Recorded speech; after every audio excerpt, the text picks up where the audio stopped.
Hey everyone, welcome back to my channel. So today we are starting our numerology series and one by one मैं एक एक number को लेके start करूँगी and the first number of course 1. Okay, so the people who are born on any of the 1, 10, 28 and 19 of any month come under 1.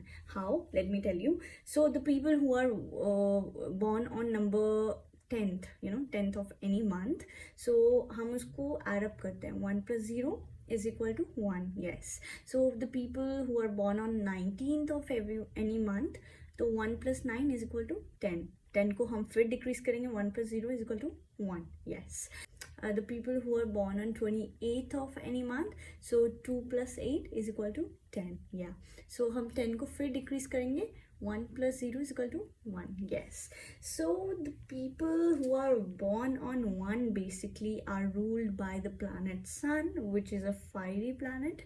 तो number 1 वाले लोग बहुत ज़्यादा एनर्जेटिक, बहुत ज़्यादा एक फायर की तरह होते हैं बेसिकली.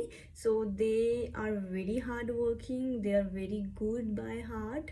ठीक है, and these people want fame, name, like authoritative figure in their lives, like authoritative positions you can say. तो इन लोगों को क्या पसंद है कि हमारी बात सुननी चाहिए. It's kind of father figure you can say in anyone's life, but yeah, it's in their characteristics. तो ऐसे लोग बहुत ज़्यादा काम करेंगे तो नेम के लिए, फेम के लिए, लग्जरियस लाइफ के लिए, एक राजा की तरह जीना चाहते हैं. तो ऐसे लोगों को बहुत पसंद है कि वो मतलब हर जगह में आगे रहें. ठीक है, कोई भी चीज़ होती है, कोई भी बात, मतलब कोई भी कंपटीशन है या कुछ भी है, they want to be at first place. तो इन सब के चक्कर में sometimes they will be become so aggressive, मतलब शॉर्ट टेम्पर हो जाते हैं. और by nature they are very straightforward. तो कभी कभार ऐसा भी होता है that they are discussing something और they have any thought in their mind. ये सोचते नहीं है, सीधा बोल देते हैं, डरते नहीं है ना किसी से. They don't afraid of anything, anyone. तो ये डरते नहीं हैं और मतलब हिचकिचाते नहीं हैं कुछ भी बोलने से पहले. So what they do usually, they just go for it. तो क्या होता है कि कभी कभार as a straightforward person बहुत लोग इनको लाइक नहीं करते हैं, क्योंकि they don't like the nature ना. जो सच आज के दुनिया में जो सच बोल रहा है तो कड़वा तो लगता है ये सबको. तो these people become short temper also sometimes, aggressive sometimes, क्योंकि फायरी प्लानट है ऑफ कोर्स, तो फायर तो है ही अंदर.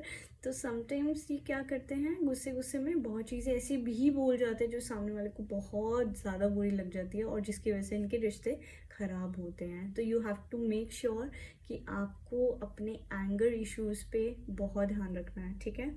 Secondly, these people are risk takers, good risk takers, and they people are very good in serving government, any jobs.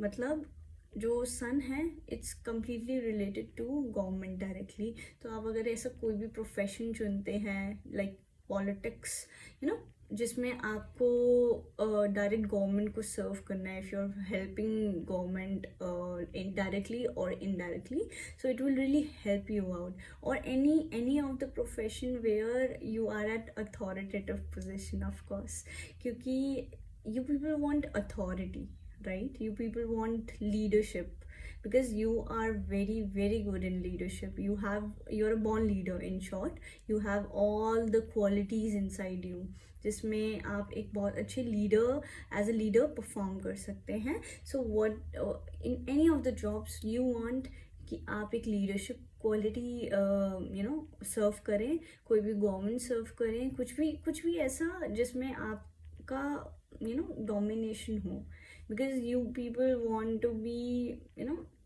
controlling of course, but इसका भी एक time होता है, एक बैलेंसिंग होती है लाइफ में. अगर आप कुछ ज़्यादा ही चीज़ों पे कंट्रोल करेंगे, कुछ ज़्यादा ही अपनी चलाएंगे चीज़ों पे, तो इट बिकम्स मोर डोमिनेटिंग, और इससे आपकी प्रोफेशनल लाइफ, पर्सनल लाइफ और बहुत चीज़ों में प्रॉब्लम्स हो सकती हैं. So be dominating but at certain criteria, create a balance. Okay, तो लोग आपको बहुत डोमिनेटिंग कह सकते हैं, बहुत ज़्यादा अथॉरिटेटिव कह सकते हैं, because you are a freedom lover person, you are very stubborn, बहुत ज़िद्दी हैं आप, और आपको नहीं पसंद कि कोई आपको रोके टोके, आपको किसी के ढंग से चलना पड़े. तो मोस्टली क्या होता है, ऐसे लोगों को ना कभी कभार जॉब्स में भी अच्छा नहीं रहता. Jobs in the sense, if you are working under someone, जहाँ पर आपको बताया जा रहा है कि आपको ये करना है, ये करना है, someone is there at on top of your head, कि आपको गाइड कर रहा है या कैसे भी बिहेव कर रहा है, what ever it is, you don't like it at all. तो ऐसे लोग अब अगर अपना खुद का काम करते हैं, इंडिपेंडेंट नेचर के होते हैं ना, तो खुद के काम में नंबर वन वाले इज़ वेरी परफेक्ट. तो आई विल सजेस्ट, अगर आप या तो कोई अथॉरिटेटिव पोजीशन चूज़ करिए, अगर आप प्रोफेशन में हैं, अगर आप जॉब में हैं, और अगर आप you want to be entrepreneur, just go for it. But हाँ, ऐसे लोग थोड़ा लीडर पार्टनरशिप में ज़्यादा नहीं कर पाते काम, मतलब पार्टनरशिप इनका ज़्यादा दूर तक नहीं जा पाता, because of course the same thing, because they want to be at top. तो वहीं पर क्लैशेस आ जाते हैं with the partner also. So rather I will suggest just go alone, because of course you are a very good risk taker and you have a lot of confidence inside you, so just go for it. हाँ, and अगर आपको अपने सूर्य को और बलवान करना है, just सुबह उठकर सूर्यदेव के मतलब उनको जल अर्पित करें, ठीक है. सेकेंडली, चींटियों को आटा डालें, ठीक है. आपको सूर्य खुद बलवान हो जाएगा. सुबह सूर्य उदय होने से पहले जगें. That will be it will be very very helpful for you all. Okay, तो ऑफकोर्स ऐसे लोगों को लिटिगेशन से, एनीथिंग, कोर्ट कचहरी, इन सब चीज़ों से बहुत दूर रहना चाहिए, क्योंकि ये इनकी फेवर में काम नहीं करता है.